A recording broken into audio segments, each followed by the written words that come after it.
साथियों 5 साल हो गए आ गुरु ग्रंथ साहब की बेदबी ते गोली कांड नूं लैके।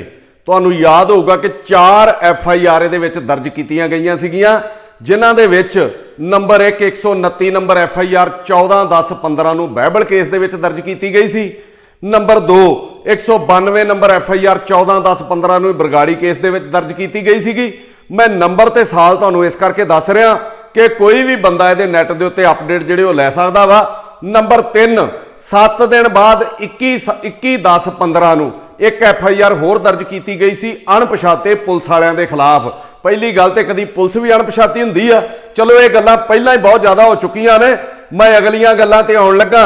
नंबर 4 129 नंबर FIR 2018 दे विच जस्टिस रणजीत सिंह कमिशन एक बैठा सीगा, उन्हां दी रिपोर्ट ते पुलिस वालियां दे खिलाफ दर्ज की गई सी। अज 5 साल बीत गए आ, रिजल्ट की आया और पर्दे दे पिछे पिछे पिछे जिहड़ा ओह की हो रहा ये मैं दस्सण दी कोशिश जिहड़ी तुहानूं कर रहा कि इहदे विच तकरीबन 6 जिहड़े चलान आ दिते जा चुके आ वख-वख दोषियों के खिलाफ।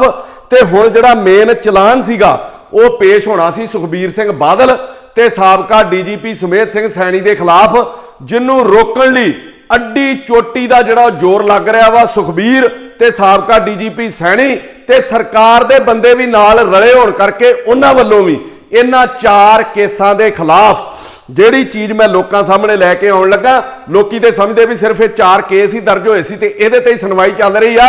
इन्हां 4 केसां दे खिलाफ दोषियां वल्लों 14 के करीब जिहड़ियां रिट पटीशनां चल रही हाई कोर्ट दे विच, जिन्हां विच उन्हां ने मंग की कीती आ कि नंबर 1 FIR जिहड़ी ओह खारिज की जाए, नंबर 2 जिहड़े चलान जा चुके आ कोर्ट दे विच उन्हां नूं चैलेंज किया कि दोबारा इन्वेस्टिगेशन की जाए, नंबर 3 कि इहदी जांच CBI तो कराई जाए, नंबर 4 जिहड़ी उन्हां दी मेन मंग आ कि कुंवर विजय प्रताप जिहड़े सिट दे मैंबर आ उस बंदे नूं इस केस दे विचों हटा दिता जाए।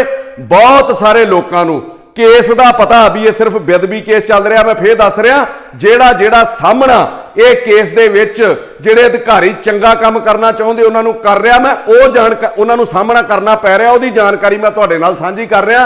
बाकी मैं दस्सण लगा कि कल भी इन्हां दी एक रिट सी जिहदा मेरे कोल ओहदा डाटा आया कि वह CWP रिट नंबर 14076 सीगा, इहदी भी कल एक तरीक सीगी, मैं भी अज नैट दे उत्ते सारी कड्ढी।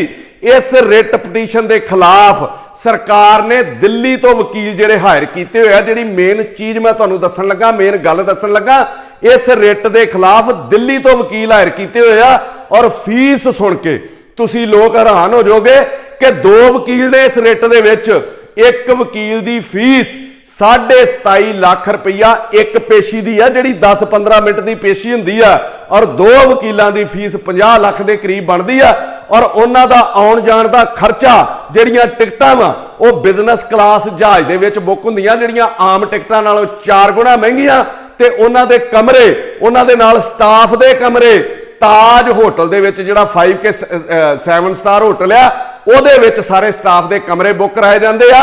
ਹੁਣ ਮੈਂ ਤੁਹਾਡੇ ਧਿਆਨ 'ਚ ਲਿਆਉਣ ਲੱਗਾ ਕਿ ਦੇਸ਼ ਦੇ ਸਰਚ ਮਾਰੋ ਤੁਸੀਂ ਗੂਗਲ ਦੇ ਉੱਤੇ, ਟੌਪ ਜਿਹੜੇ 9 ਵਕੀਲ ਆ ਉਹਨਾਂ ਦੀ ਫੀਸ ਕੀ ਆ 5 ਤੋਂ 15 ਲੱਖ ਰੁਪਇਆ, ਜਿਹਦੇ ਵਿੱਚ ਆਉਂਦੇ ਨੇ ਕਪਲ ਸਿੱਬਲ, P ਚਿਦੰਬਰਮ, KK ਵੇਨੂਗੋਪਾਲ, ਗੋਪਾਲ ਸੁਬਰਾਮਨੀਅਮ, शांति भूषण जी, सलमान खुर्शीद, फाली नारीमन, ते सब तो वध जिहड़ी फीस लैंदे रहे आ उन्हां दी फीस सीगी 25 लाख रुपया। श्री राम जेठ मलानी जिहड़े मेरे ख्याल रहे नहीं साडे इस दुनिया दे विच, पर इत्थे इस केस दी फीस दे उत्ते 27.5 लाख रुपया एक पेशी दा दिता जा रहा। इन्ने पैसे खर्च के इन्ने वकील महंगे लाउण तो बाद भी फायदा तो कोई भी नहीं हो रहा। रिटा अज भी उत्थे चल रही ते तरीकां जिद्दां सन्नी देओल करदा सी, तरीक पे तरीक तरीकां ही पई जांदियां, और बेदबी दी आड़ दे विच कई जिहड़ियां दुकानां चल रही वा, ये मैं तुहाडे ध्यान च लियाउणा चाहुंदा सीगा। सवाल यह है कि जे हर केस दे विच बाहरों वकील हायर करने आ, दिल्ली तो करने जां होर भी कितों करने आ, फिर advocate general, deputy advocate general, additional advocate general, ये कादे वास्ते भर्ती कीते आ, जिहड़े किते MLA MPआं मंत्रियों की सिफारिश के उत्ते भर्ती कीते जांदे आ। फिर इस पोलीटिकल पोस्ट नूं खत्म क्यों नहीं किया जाता, क्यों इन्हां नूं तनख्वाह दी जाती है, क्यों सूबे का पैसा लुटिया जाता वा सिर्फ सिफारशी और अपने घर भर नूं। इत्थे मैं भी दस दवां कि एक रिट पाई सी किसी ने सन 2013 दे विच कि गोवा के एडवोकेट जनरल वो सब तो महंगे ने 8 लाख रुपया वो पर मंथ का लेंदे सीगे पूरे महीने का एडवोकेट जनरल होने के नाते। ते इत्थे 28 लाख रुपया एक पेशी का लिया जाता क्योंकि साडे लोगों का दिता टैक्स है ना, साडा खून साडी खून पसीने की कमाई है ना। ये लोग क्यों चाहणगे भी ये केस खत्म हो जाए? इन्हां लोकां नूं किसे गुरु किसे धर्म ना कोई लेना देना नहीं, इन्हां दा धर्म सिर्फ पैसा। और इत्थे मैं भी कह दियां कि इन्नियां जथेबंदियां ने धरने दिते, उत्थे इन्ने राजनीतिक लोगों ने समेत मेरे मैनू भी विचे कह लो कि इन्नियां दे उत्ते रोटियां सेकियां ते कोई बंदा वकील नहीं उत्थे खड़ा कर सकिया इन्हां दे विचों, जां कोई इहो जिहा सिख वकील नहीं इन्हां नूं लभा कि जिहड़ा अपनी शरधा दे अनुसार इस केस नूं लड़ सकदा। हुण तक 10 करोड़ रुपये के करीब जिहड़ा वकीलों के उत्ते खर्च किया गया, सिर्फ वकीलों ते इन्हां 14 रिटां दा ते जिहड़े केस इत्थे चलदे आ कमिशन का खर्चा अलग, बाकी खर्चे वखरे, की तेल की तनख्वाहां अफसरां दियां वो खर्चे अलग, ते रिटां दे विच उलझा के रख दिता इस केस नूं। 2015 तो लैके 2020 दे विच हाई कोर्ट च तुहाडे 5 साल लंघ गए, 4-5 साल उत्थे हाई कोर्ट दे विच तुहाडे होर लंघ जाने आ।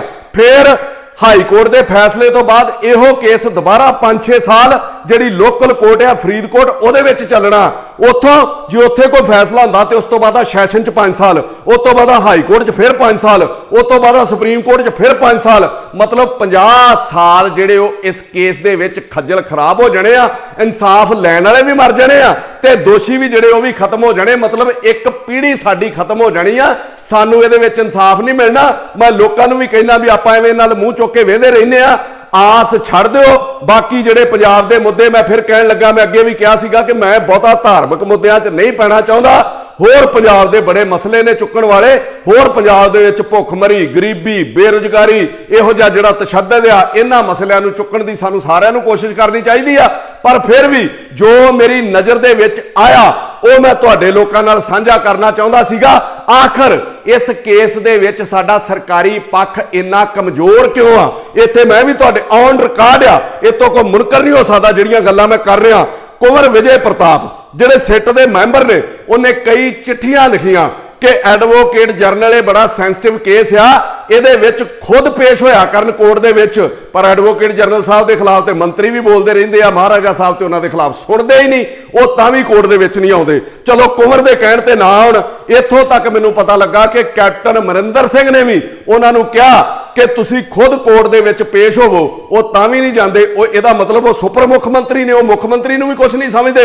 ਇਹਦੇ ਨਾਲ कुंवर विजय प्रताप ने कई चिट्ठियां लिखियां कि ये वकील बहस ठीक नहीं कर रहे, जां उत्थे बोलते नहीं, जां साडा केस एवें लम्मा चल रहा और इहदा खर्चा पै रहा वा, इन्हां नूं बदल दिता जावे। जदों सिट दे मैंबर कहण डए आ भी इनकुआरी जिहड़े वकील आ सरकारी बदल दिते जाण, पर वो बदले नहीं जा रहे। आखिर इहदे विच की घालमेल होण डिआ, इहदे बारे जनता जरूर अंदाजा लावे। जिस बहबल बरगाड़ी दे सिर दे उत्ते सारी चोण लड़ी गई सी, जिहदे सिर दे उत्ते कैप्टन अमरिंदर सिंह सत्ता दा सुख मान रहे आ, जिहदे सिर दे उत्ते एडवोकेट जनरल अज दिल्ली तो इत्थे आके पंजाब दे विच एडवोकेट जनरल बन के बैठे आ, वो भी इस केस नूं गंभीरता नाल नहीं लै रहे। और इहदे नाल नाल खजाना जिहड़ा साडे सूबे दा वा नूं लुੱਟਿਆ जा रहा वा, बहुत ज़्यादा लुੱਟ इहदे विच मची होई आ।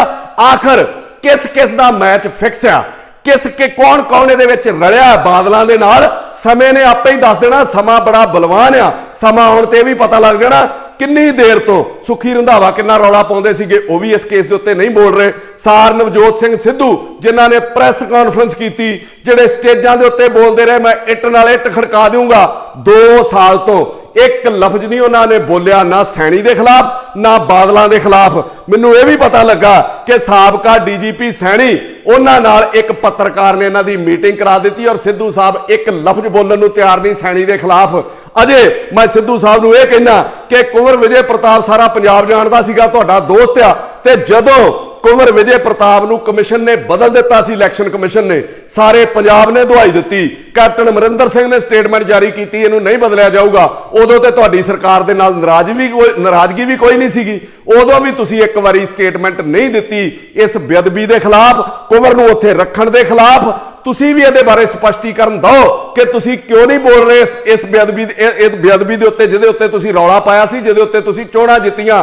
ਕੀ ਦਰਦ ਆ ਫਿਰ ਤੁਹਾਨੂੰ ਪੰਜਾਬ ਦਾ? ਕੀ ਦਰਦ ਆ ਫਿਰ ਤੁਹਾਨੂੰ ਬੇਅਦਬੀ ਦਾ? ਕਿਉਂ ਲੋਕਾਂ ਨੂੰ ਆਪਾਂ ਸਾਰੇ ਰਲ ਕੇ ਮੂਰਖ ਬਣਾਉਣੇ ਰਹਿੰਦੇ ਆ? ਕੱਲਾ ਕੁੰਵਰ ਹੀ ਲੜ ਰਿਹਾ ਉਹਦੇ ਖਿਲਾਫ ਔਰ ਉਹਨੂੰ ਬਦਲਾਉਣ ਲਈ ਅੱਡੀ ਚੋਟੀ ਦਾ ਜ਼ੋਰ ਲਾ ਦਿੱਤਾ ਸਾਰਿਆਂ ਨੇ। ਤੇ ਜੇ ਉਹ ਬਦਲ ਜਾਂਦਾ ਤੇ ਹੋਰ ਕੋਈ ਅਫਸਰ ਜਾਂਚ ਕਰਨ ਲਈ ਤਿਆਰ ਹੀ ਨਹੀਂ। ਉਹ ਚਾਹੁੰਦਾ ਹੀ ਨਹੀਂ ਕਿ ਅਸੀਂ ਬਾਦਲਾਂ ਦੀ ਜਾਂਚ ਕਰੀਏ, ਕਿਉਂਕਿ ਇਹਨਾਂ ਨਾਲ ਵੈਰ ਲਈਏ। ਫਿਰ ਕੌਣ ਕਰੂਗਾ ਇਸ ਕੇਸ ਦੀ ਜਾਂਚ? ਫਿਰ ਲੋਕਾਂ ਨੂੰ ਕਹਿ ਦਿਓ ਨਾ, ਸਪਸ਼ਟੀਕਰਨ ਦੇ ਦਿਓ, ਅਦਾਲਤ 'ਚ ਲਿਖ ਕੇ ਦੇ ਦਿਓ ਵੀ ਅਸੀਂ ਕੇਸ ਚਲਾਉਣਾ ਹੀ ਨਹੀਂ ਚਾਹੁੰਦੇ, ਸਾਡਾ ਰਾਜੀਨਾਮਾ ਹੋ ਗਿਆ ਜਾਂ ਸਾਡੀ ਕੋਈ ਫਿਕਸਿੰਗ ਹੋ ਗਈ ਇਹਨਾਂ ਦੇ ਨਾਲ। 14 ਦੀਆਂ 14 ਰਿਟਾਂ ਦੇ ਵਿੱਚ ਮੈਂ ਰਿਟ ਨੰਬਰ ਵੀ ਆਪਣੇ ਜਾਰੀ ਕਰ ਦੂੰਗਾ ਫੇਸਬੁੱਕ ਦੇ ਉੱਤੇ, ਕਿਸੇ ਦਿਨ ਮੈਨੂੰ 2-4 ਦਿਨ 'ਚ ਮਿਲ ਜਾਣਗੇ। 14 ਦੀਆਂ 14 ਰਿਟਾਂ ਦੇ ਵਿੱਚ ਸਿੱਟ ਦੇ ਜਿੰਨੇ ਬਾਕੀ ਮੈਂਬਰ ਆ, ਦੋਸ਼ੀਆਂ ਵੱਲੋਂ ਉਹਨਾਂ ਦੀ ਤਾਰੀਫ ਕੀਤੀ ਜਾਂਦੀ ਆ ਔਰ ਕੱਲਾ ਕੁੰਵਰ ਵਿਜੇ ਪ੍ਰਤਾਪ ਨੂੰ 14 ਦੀਆਂ 14 ਰਿਟਾਂ ਦੇ ਵਿੱਚ ਦੋਸ਼ੀ ਠਹਿਰਾਇਆ ਜਾਂਦਾ। ਕਾਰਨ ਕੀ ਆ? ਵੀ ਉਹ ਕੱਲਾ ਨੀਤ ਨਾਲ ਕੰਮ ਕਰਨ ਡਿਆ ਵਾ। ਮੈਂ ਜਾਂਚ ਸ਼ੁਰੂ ਹੋਣ ਤੋਂ ਪਹਿਲਾਂ ਹੀ ਕਿਹਾ ਸੀ ਕਿ ਕਈ ਚੋਣਾਂ ਜਿੱਤੀਆਂ ਜਾਣੀਆਂ, ਜਿਵੇਂ 84 ਦੇ ਸਿਰ ਤੇ ਕਈ ਚੋਣਾਂ ਜਿੱਤੀਆਂ ਗਈਆਂ, 10 20 50 ਉਹ ਚੋਣਾਂ ਜਿੱਤੀਆਂ ਗਈਆਂ। ਐਮਐਲਏ, ਐਮਪੀ, ਕਾਰਪੋਰੇਸ਼ਨ, ਇਸ ਤਰੀਕੇ ਦੀਆਂ ਕਈ ਸਾਲਾਂ ਤੋਂ ਚੋਣਾਂ ਜਿੱਤੀਆਂ ਜਾਂਦੀਆਂ ਇਸੇ ਬੇਅਦਬੀ ਦੇ ਸਿਰ ਤੇ।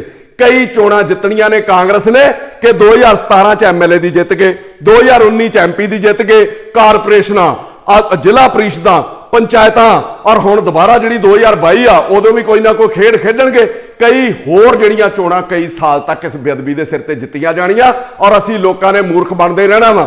ਸਰਕਾਰ ਜੇ ਇਹਦੇ ਪ੍ਰਤੀ ਪੂਰੀ ਗੰਭੀਰ ਆ ਤੇ ਉਹਨੂੰ ਨਾਲ ਦੇ ਨਾਲ ਅਪਡੇਟ ਦੇਣੇ ਚਾਹੀਦੇ ਆ ਲੋਕਾਂ ਨੂੰ, ਨੈਟ ਤੇ ਜਾਰੀ ਕਰਨਾ ਚਾਹੀਦਾ ਵਾ। ਜਿਵੇਂ ਕੈਪਟਨ ਅਮਰਿੰਦਰ ਸਿੰਘ ਕੈਪਟਨ ਅਮਰਿੰਦਰ ਸਿੰਘ 'ਚ ਬੋਲਦੇ ਆ, ਉਹਨਾਂ ਨੂੰ ਕੈਪਟਨ ਅਮਰਿੰਦਰ ਸਿੰਘ ਦੀ ਜਿਹੜੀ ਸਾਈਟ ਹੈ ਉਹਦੇ ਉੱਤੇ ਜਿੰਨੀਆਂ ਰਿਟਾਂ ਚੱਲਦੀਆਂ, ਜਿੰਨਾ ਖਰਚਾ ਆਉਂਦਾ, ਇਹਦੀ ਸਾਰੀ ਬਰੀਫਿੰਗ ਤੇ ਅਪਡੇਟ ਸਾਰੇ ਉਹ ਨਾਲ ਦੀ ਨਾਲ ਦੇਣੇ ਚਾਹੀਦੇ ਆ, ਤਾਂ ਜੋ ਜਨਤਾ ਨੂੰ ਲੱਗੇ ਕਿ ਵਾਕਈ ਸਾਡੀ ਸਰਕਾਰ ਜਿਹੜੀ ਉਹ ਲੜ ਰਹੀ ਹੈ। ਨਹੀਂ ਤੇ ਮੈਂ ਅਖੀਰ ਦੇ ਵਿੱਚ ਕੁੰਵਰ ਵਿਜੇ ਪ੍ਰਤਾਪ ਨੂੰ ਵੀ ਬੇਨਤੀ ਕਰਦਾ ਕਿ ਜੇ ਸਰਕਾਰ ਸੱਚ ਸਾਹਮਣੇ ਨਹੀਂ ਲਿਆਉਣਾ ਚਾਹੁੰਦੀ, ਜੇ ਤੁਹਾਨੂੰ ਲੱਗਦਾ ਹੈ ਕਿ ਕੋਰਟ ਦੇ ਵਿੱਚ ਬਾਕੀ ਅਫਸਰ ਰਲ ਕੇ ਇਸ ਕੇਸ ਨੂੰ ਕਮਜ਼ੋਰ ਕਰਨ ਡਏ ਆ, ਪਰ ਮੈਂ ਤੁਹਾਨੂੰ ਇਹ ਦੱਸਦਾ ਲੋਕ ਜਾਣਨਾ ਚਾਹੁੰਦੇ ਨੇ। ਨੌਕਰੀ ਦੀ ਪਰਵਾਹ ਨਾ ਕਰੋ, ਹੋ ਸਕਦਾ ਇਹ ਨੌਕਰੀ ਤੁਹਾਡੀ ਖੋਈ ਜਾਵੇ ਜਾਂ ਤੁਹਾਨੂੰ ਛੱਡਣੀ ਪਵੇ, ਪਰ ਇਸ ਤੋਂ ਬਾਅਦ ਪ੍ਰਮਾਤਮਾ ਤੁਹਾਨੂੰ ਕਿਤੇ ਨਾ ਕਿਤੇ ਪੇ ਕਰੂਗਾ।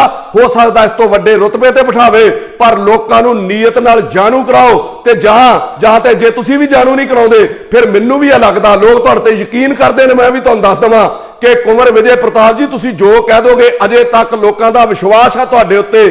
ਸਰਕਾਰ ਚਾਹੇ ਜਾਂ ਨਾ ਚਾਹੇ, ਲੋਕਾਂ ਦੇ ਸਾਹਮਣੇ ਸੱਚ ਲੈ ਕੇ ਆਓ, ਕੋਰਟ 'ਚ ਮਿਲੇ ਨਾ ਮਿਲੇ, ਲੋਕ ਜਾਣਨਾ ਚਾਹੁੰਦੇ ਨੇ ਇਹਦੇ ਵਿੱਚ ਕੌਣ ਕੌਣ ਦੋਸ਼ੀ ਆ। ਤੇ ਜੇ ਤੁਸੀਂ ਵੀ ਇਹ ਨਹੀਂ ਕਰਦੇ, ਫਿਰ ਮੈਨੂੰ ਇਹ ਵੀ ਲੱਗੂਗਾ ਵੀ ਕਿਤੇ ਨਾ ਕਿਤੇ ਤੁਸੀਂ ਵੀ ਬੇਬਸ ਔਰ ਤੁਹਾਡੇ ਵੀ ਹੱਥ ਖੜੇ ਹੋ ਗਏ ਆ। ਮੈਂ ਤੁਹਾਨੂੰ ਇਹ 2 ਲਾਈਨਾਂ ਕਹਿ ਕੇ ਸਮਾਪਤੀ ਕਰਨ ਲੱਗਾ ਕੁੰਵਰ ਸਾਹਿਬ ਕਿ ਇਹਦੇ ਵਿੱਚ ਸੱਚ ਨੂੰ ਜਾਣੂ ਕਰਾਓ ਲੋਕਾਂ ਤੋਂ। ਕੋਰਟ 'ਚ ਜੋ ਫੈਸਲਾ ਹੁੰਦਾ ਰਵੇ कि फैसला लिखा हुआ है पहले से हक में, फैसला लिखा हुआ है पहले से हक में, आप क्या खाक अदालत में सफाई देंगे?